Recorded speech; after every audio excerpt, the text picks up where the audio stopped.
mody ataoko hoe tsara de io fa mandrovotsy mody anao vakotara de milaza tsy ty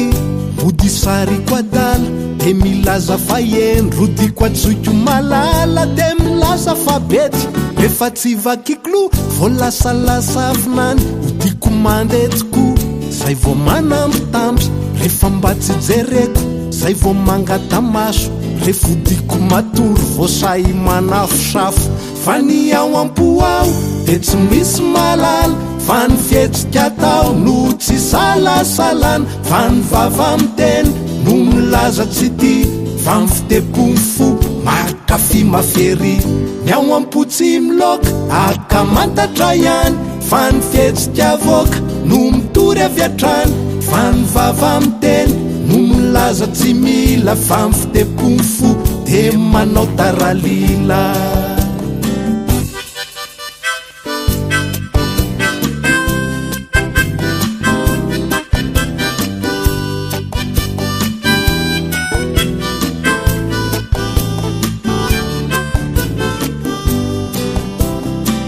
odiko mba misarika de mba tsy te alala odiko sangisangina de mikisaka miala odiko mitsikitsiky de io fa milanjalo odiko mitabifibify de falifaly toko rehefa tena ialako vo mandraiky marary rehefa tena tsapaiko vo matsiaro mijaly rehefa mody atsafaiko vo lasa mifokofoko rehefa mody andaingako vo lasa mitotototo fa ny ao ampo ao de tsy misy malala fa ny fietsika tao no tsy salasalana fa ny vava miteny no milaza tsy ty fa ny fitepony fo makafy mafery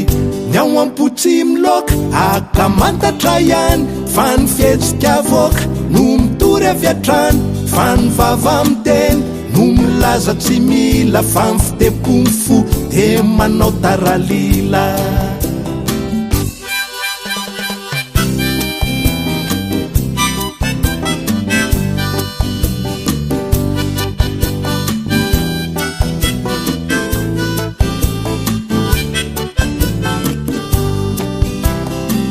fa ny ao ampo ao de tsy misy malala